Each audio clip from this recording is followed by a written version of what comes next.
Welcome to another episode of With Enough Prep Time. I'm the Nerd Man, your host. I want to say, because I always forget, so I say it in the beginning, please like, subscribe, comment if you like the video. You can see what the topic is. So today we're going to do a quite fun one where we go through all of the,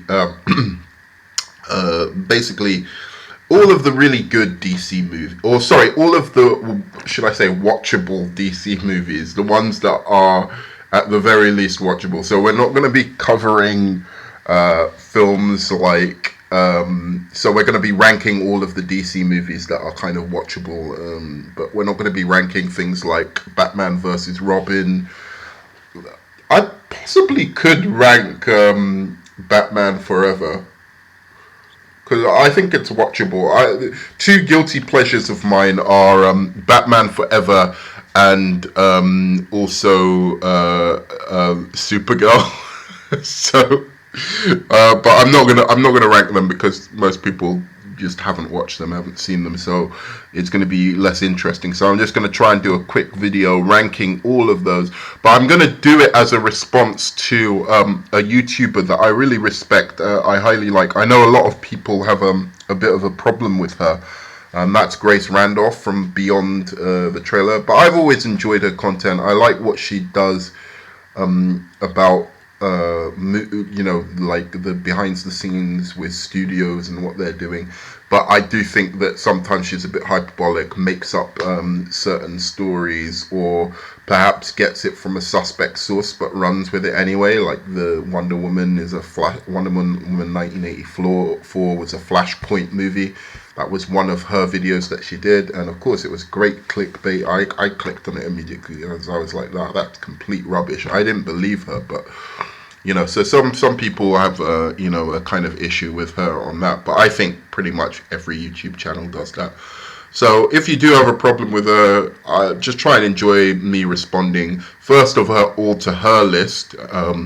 So she's got a list of her favorite DC movies, or ranking her favorite DC movies, and then I'm going to rank my own and tell you my own re-ranking of the movies as I respond to what she's how she's ranked hers. They have been making DC movies since 1966. And I think, as I've said before, that's a bit of a problem for DC.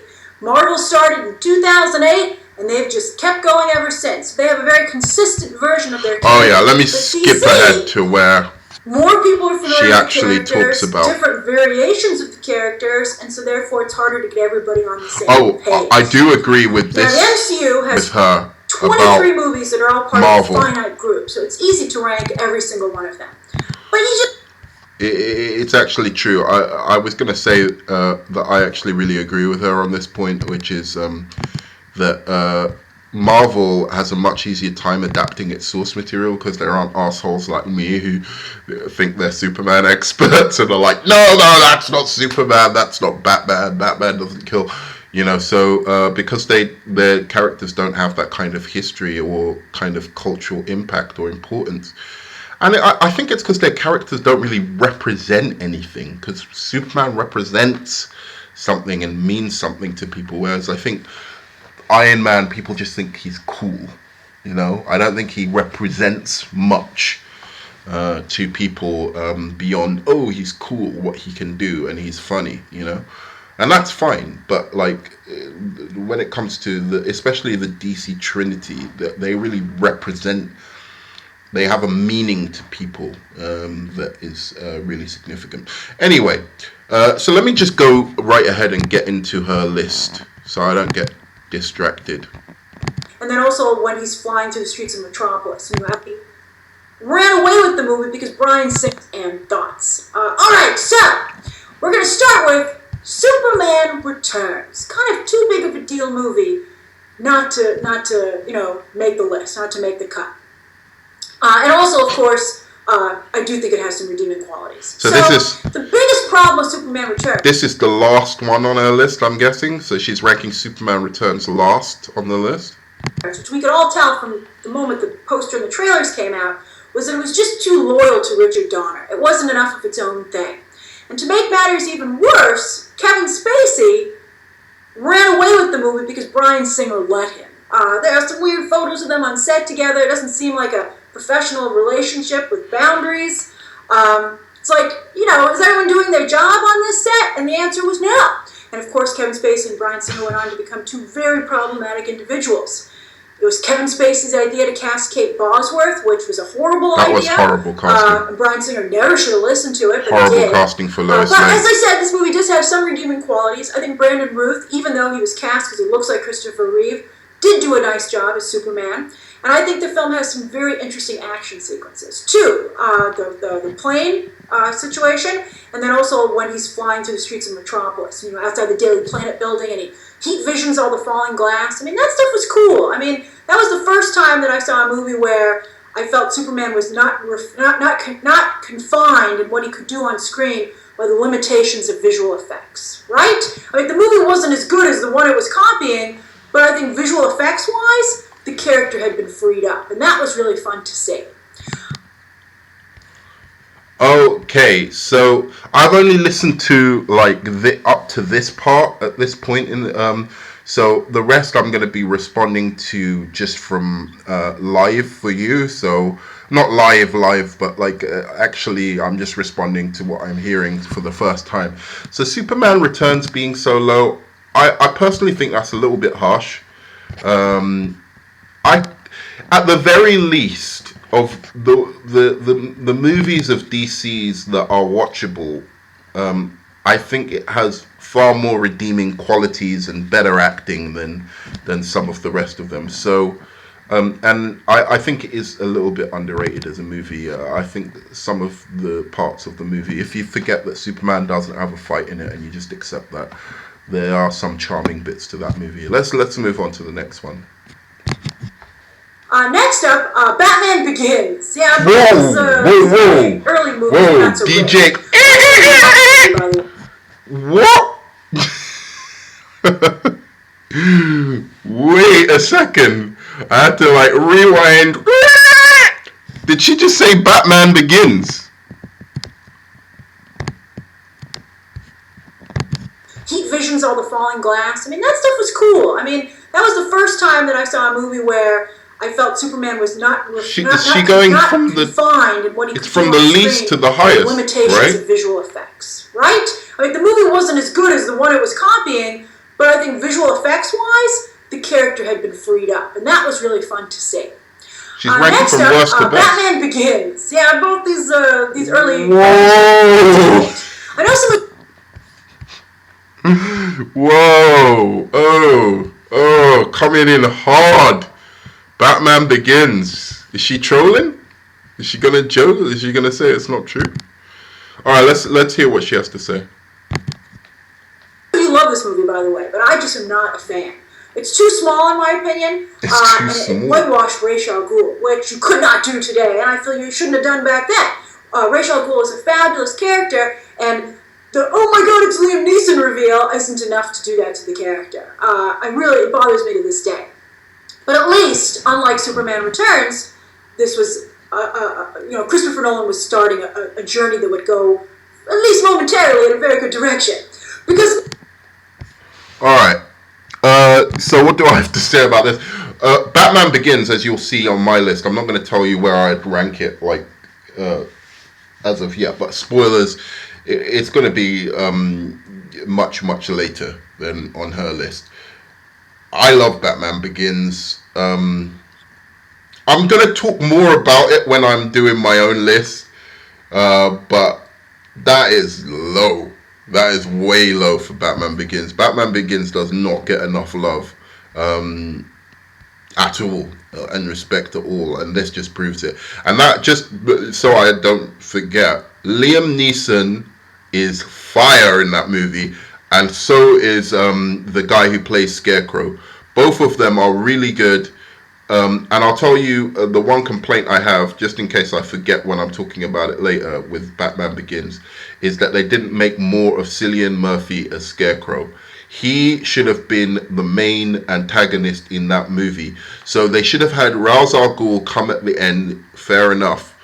but they should have had a climactic battle between Batman and Scarecrow, where Scarecrow was fully unleashed under the influence of his fear gas and has just gone mental and goes after Batman.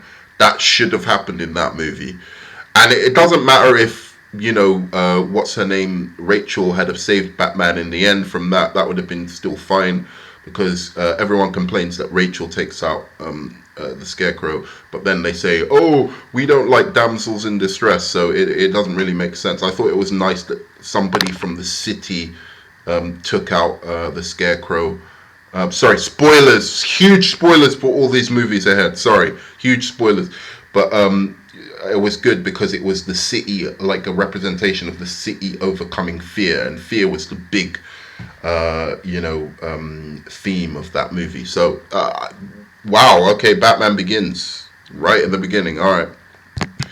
Next up is The Dark Knight Returns. That's right. So 2 of Nolan's films are at the bottom of my list. I'm sorry. Oh, come on. She means The Dark Knight Rises. It's totally accurate. I think The Dark Knight is a mess. A lot of people defended it when it came out, but you guys had, Dark Knight goggles on. It's just no different.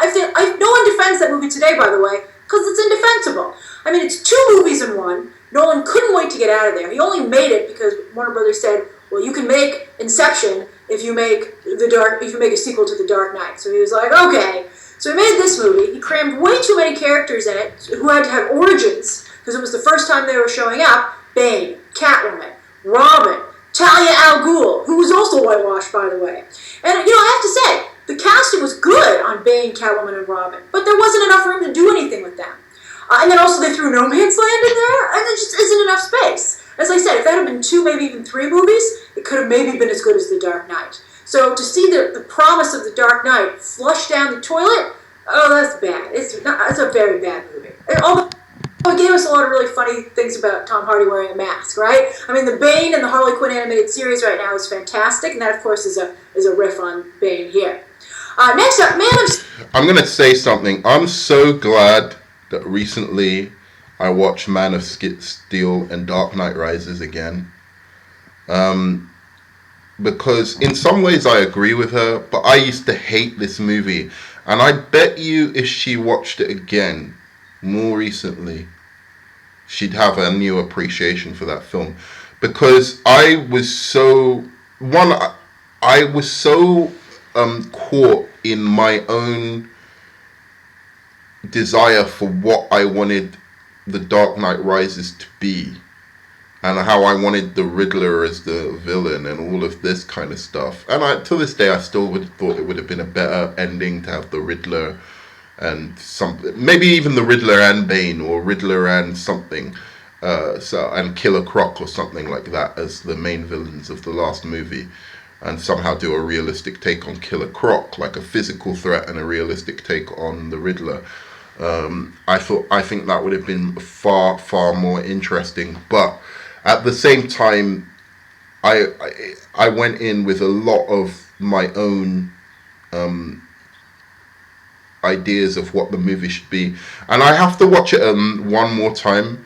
But the last time I watched it, and maybe it's the coronavirus or something, I don't know what it is. Maybe I caught it that week and I didn't realize something.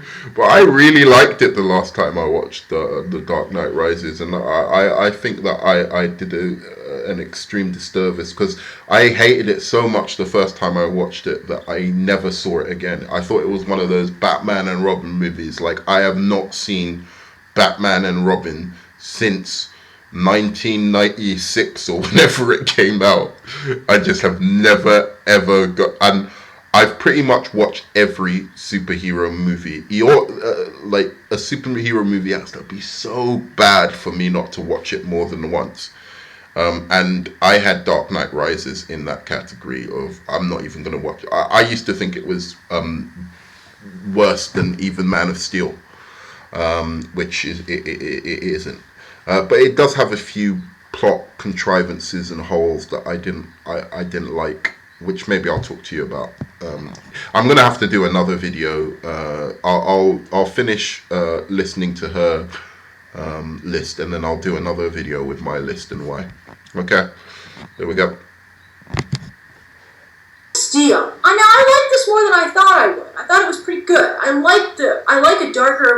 at Superman. Because I'm a So Batman she's fan. talking about Man of Steel. Are you going to make Superman more like Batman? Oh, tell me more. And I think it was interesting, this was the beginning of Elseworlds' approach to DC stories, which as a fan of Elseworlds, I adore. But a lot of people don't like Elseworlds. A lot of people don't know what Elseworlds even is, so they don't appreciate that approach.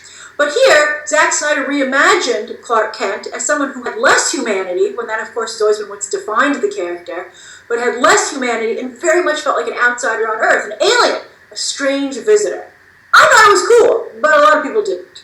I really liked Kevin Costner as Jonathan Kent. I thought that was excellent. The Feora action sequence, that was planting the seeds for Wonder Woman. In fact, Gal Gadot was offered that role, but had to turn it down because she was pregnant. Thank goodness! Because then she went on to become Wonder Woman. But you can see similarities between the two actresses, interestingly enough. The ending was a little bit silly, with mass destruction of Metropolis and wanton disregard for human life. And also I thought the VFX were kind of sloppy. Then Suicide Squad. Okay. I called it Snapchat the movie. Let me pause. I stand by that. But I also stand by the fact that Suicide Squad had a huge cultural impact, which you can see with Bert. Okay, sorry. So we've gone Man of Steel. I'll talk about Man of Steel first. I think, having watched my channel, people pretty much know what I think about Man of Steel, so I'm not going to go into it too much. I don't really like it. I wonder if, because so many people do seem to like this movie, and I don't understand why. Maybe it's because I'm looking at people on the internet, or maybe because people who didn't like it just forgot about it, and so they're not defending as much why they don't like this movie. But I really, really think this is an appalling, from a storytelling standpoint, and I'm going to do a whole video on a storytelling standpoint, how it fails at every junction that it's supposed to kind of go through. I mean, the perfect example of this is the hero, to sort of resolve the riddle or the problem of the narrative, he breaks a guy's neck. He just snaps the neck. He doesn't have to figure out anything. He's given all the answers to everything he needs to resolve. He doesn't figure out anything for himself. The ship tells him how to, his ship Space Daddy tells him how to defeat the Kryptonians.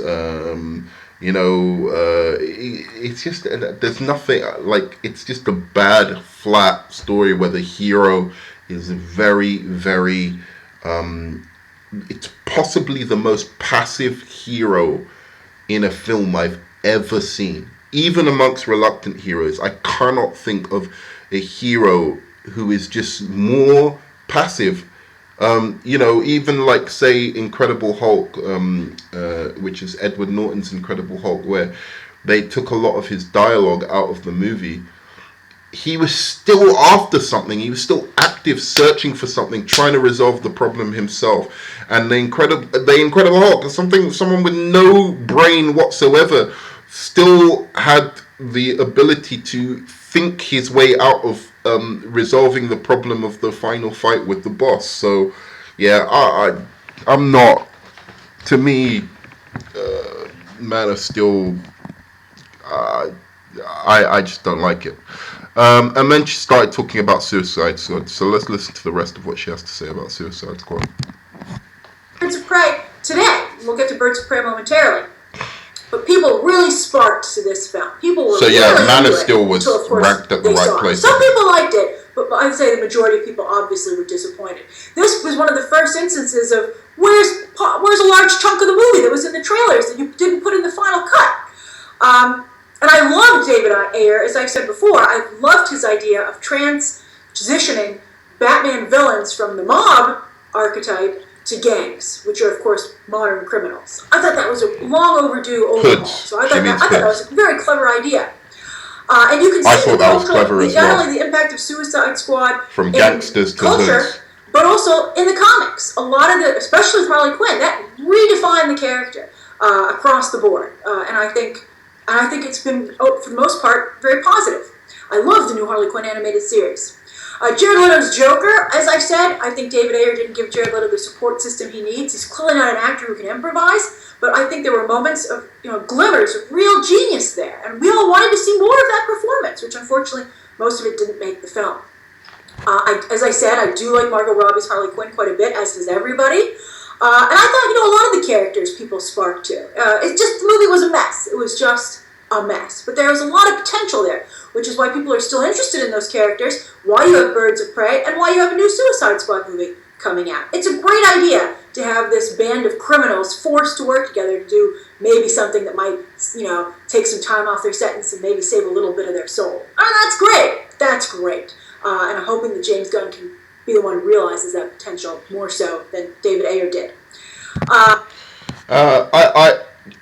I think Suicide Squad's a little bit low. People are going to disagree with me on this. I think it's a little bit low on the list. I'm going to tell mostly why, but I'll say this for now. I think people don't like Suicide Squad, and perhaps rightly so, because of the Joker. The Joker wasn't in it enough. The Joker was over-advertised, so people had some certain expectations, and it just let them down because everyone's Joker crazy. But I think it's kind of like it's kind of a little bit unfair on the rest of the cast, who I think did a pretty good job. Particularly standing out for me was Viola Davis in that role.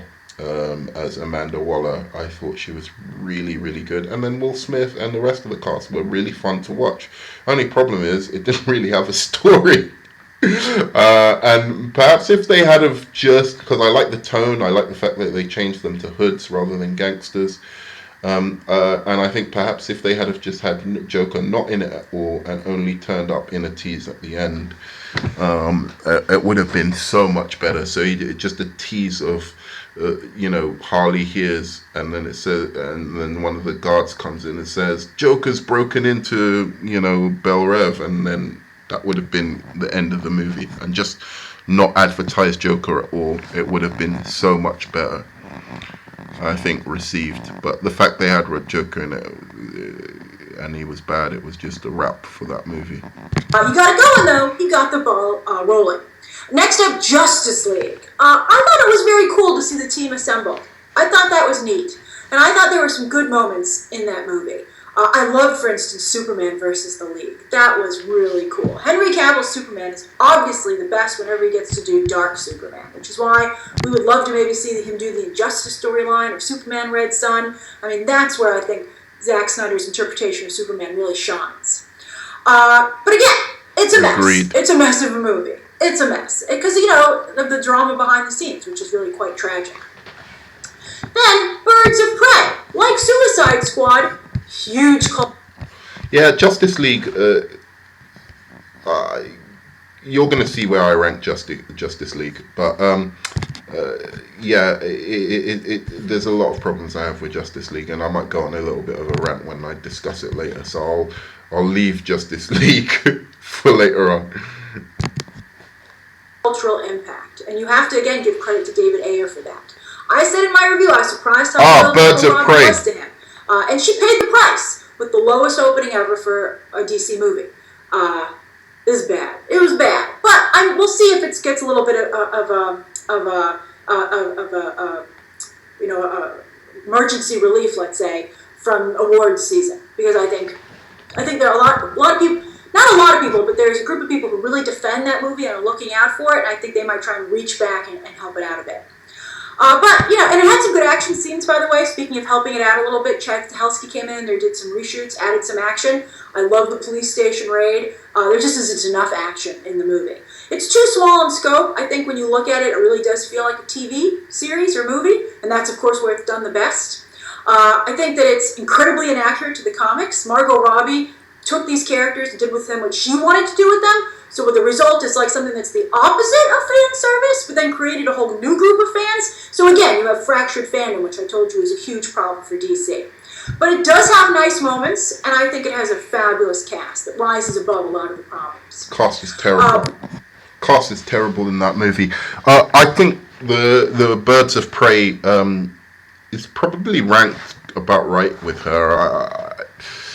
I liked the movie when it wasn't the action scenes. As soon as the action scenes came on, I thought it was laughable, and I'll talk about that a little bit later. But I'll be surprised if it isn't ranked in a similar place. Birds of Prey with my one. Next, Watchmen. Wow, Watchman. Amazing. The visuals. You've broken my heart, Grace. Amazing. The opening credit scene You've is still absolutely iconic to this broken day. my heart. But I think the film made some really crucial errors. I think it shouldn't have gone for so much movie. full I won't tell you where I'm going to rank it, but I mean, I guess I can understand that. But that, it became the Blue Dick movie and not Watchmen, which is, I think, unfortunate. Also, I was really upset to see a lot of Laurie's lines from the comic given to male characters in scenes that she was in, but for some reason they took her lines and just had a guy say them, which really bothered me. It was more superhero than intellectual, and I don't think it struck the balance that made Watchmen so famous.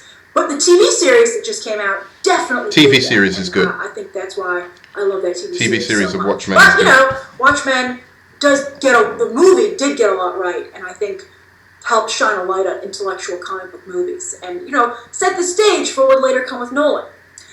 Next, Shazam. I loved Shazam. I thought it was great. In hindsight, that's low.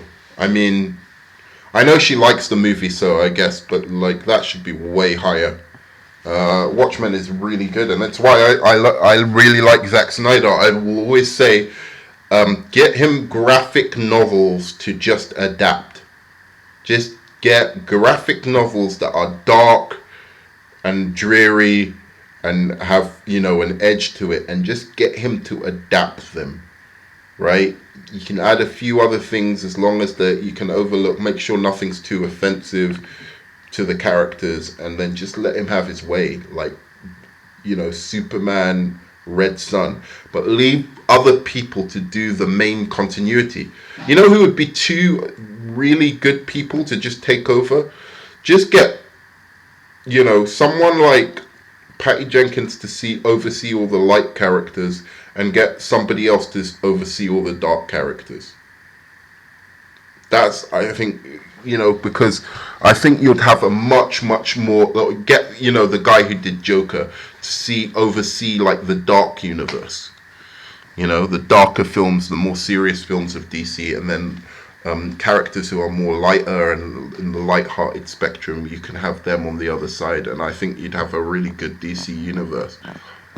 Maybe a bit too dark for families, and maybe a little too small in scale. Shazam as well. Wow. Family-oriented and small in scale might be the characters themselves. Fantastic. I don't know if you can dial them up. Because Shazam. I think Shazam is a limited character. That's just the way it is. But if you keep the budget down, no, he isn't. I would definitely want to continue with this. A lot of people, including Warner Brothers, seem to feel that Harley Quinn should be DC's Deadpool, but I think Zachary Levi is clearly DC's Deadpool. Again, a family-friendly version, but I just think that that's a better fit.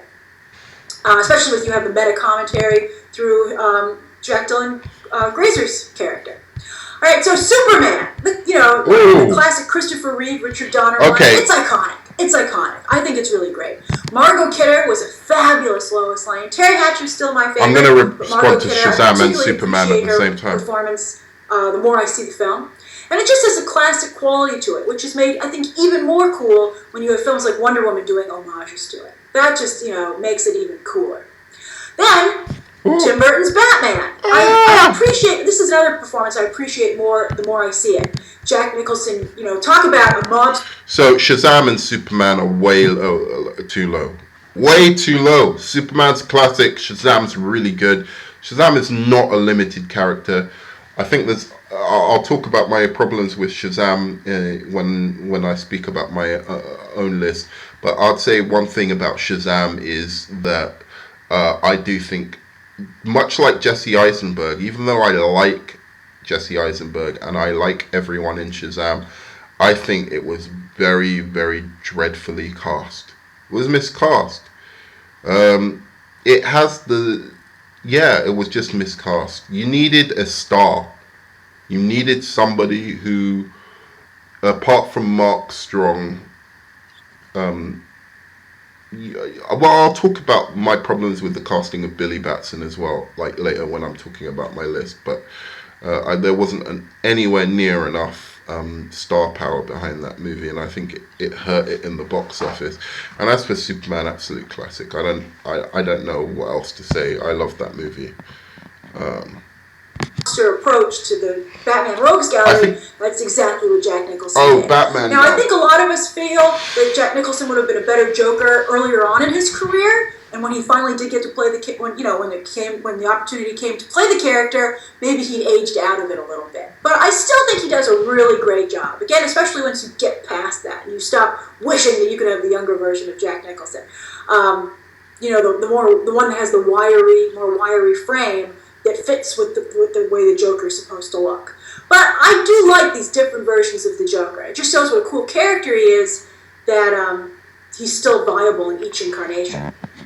But again, you have a fractured version. The fandom's fractured as to what version of the character they like best. Although I think as Joker fans, we like all of them.